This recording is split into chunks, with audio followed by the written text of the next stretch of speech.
एक गांव में एक सुस्त और कामचोर आदमी रहता था। वह कोई काम धाम नहीं करता था। हाँ, बातें बनाने में बड़ा माहिर था। इसीलिए लोग उसे शेख चिल्ली कहकर पुकारते थे।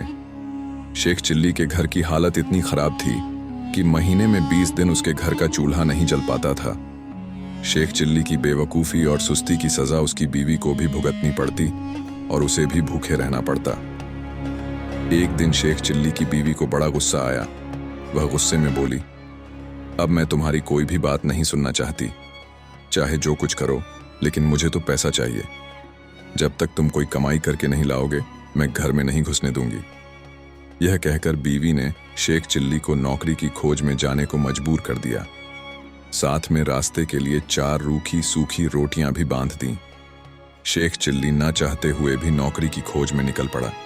शेख चिल्ली भटकता हुआ गांव के एक साहूकार के पास गया, लेकिन साहूकार के चापलूस लोगों ने द्वार से ही उसे डांट कर भगा दिया। अब शेख चिल्ली के सामने कोई रास्ता नहीं था, क्योंकि बीवी ने सख्त हिदायत दे रखी थी कि जब तक नौकरी न मिल जाए घर में पैर न रखना। दिन भर भटकते भटकते जब शेख चिल्ली थक कर चूर हो गया, तो उसने सोचा कि कुछ देर सुस्ता लिया जाए। भूख भी जोरों की लगी थी। तभी कुछ दूर पर उसे एक कुआं दिखाई दिया। शेख चिल्ली कुएं की तरफ चल पड़ा। कुएं पर बैठकर शेख चिल्ली ने बीवी की दी हुई रोटियों की पोटली खोली।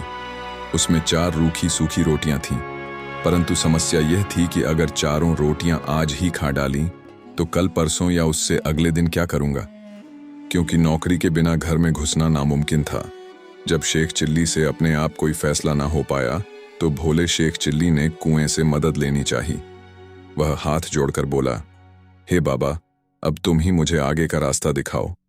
दिन भर कुछ भी नहीं खाया है। भूख तो इतनी लगी है कि चारों को खा जाने के बाद भी शायद ही मिट पाए। लेकिन अगर चारों को खा लेता हूं तो आगे क्या करूंगा? मुझे अभी कई दिनों तक यहीं आसपास भटकना है। इसलिए हे कुआं बाबा, अब तुम ही बताओ कि मैं क्या करूं। 1 खाऊं, 2 खाऊं, 3 खाऊं या चारों खा जाऊं? लेकिन कुएं की ओर से कोई जवाब नहीं मिला। वह बोल तो सकता था नहीं, इसलिए जवाब कैसे देता? उस कुएं के अंदर 4 चुड़ैलें रहती थीं।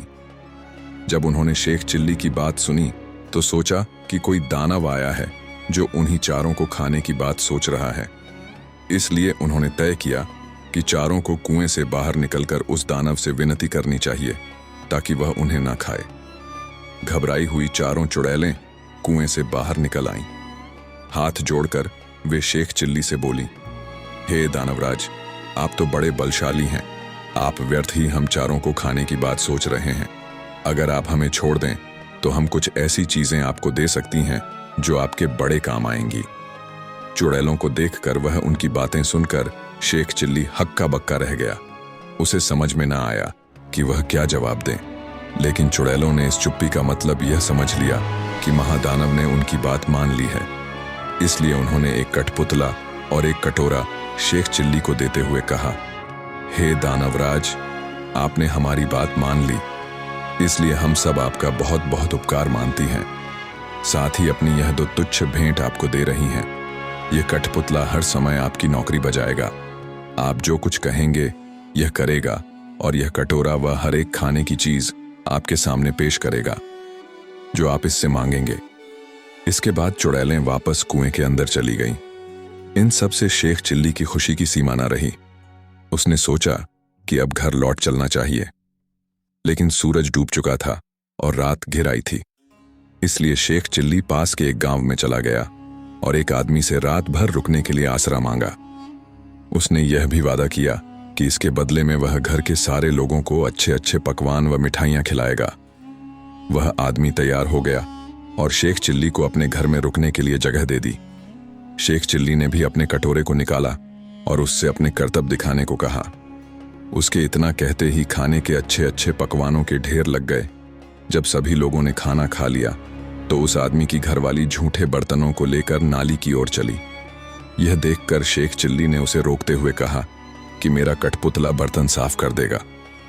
शेख चिल्ली के कहने भर की देर थी कि कठपुतले ने सारे के सारे बर्तन पल भर में निपटा डाले। शेख चिल्ली के कठपुतले और कटोरे के यह अजीबोगरीब कारनामे देखकर गांव के उस आदमी और उसकी बीवी के मन में लालच आ गया। शेख चिल्ली जब सो गया तो वह दोनों चुपके से उठे और शेख चिल्ली के कटोरे व कठपुतले को चुराकर उनकी जगह एक नकली कठपुतला और नकली कटोरा रख दिया। सुबह होते ही वह बेचारा दोनों नकली चीजें लेकर घर की ओर चल दिया।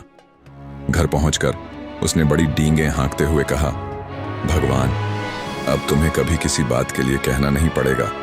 न घर में खाने को किसी चीज की कमी रहेगी और न ही कोई काम हम दोनों को करना पड़ेगा।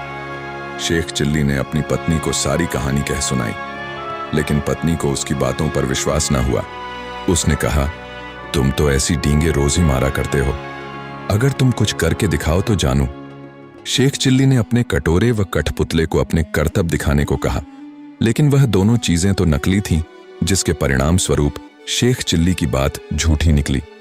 नतीजा ये हुआ कि उसकी पत्नी पहले से ज्यादा नाराज हो उठी और उसने कहा, तुम मुझे इस तरह धोखा देने की कोशिश करते रहते हो।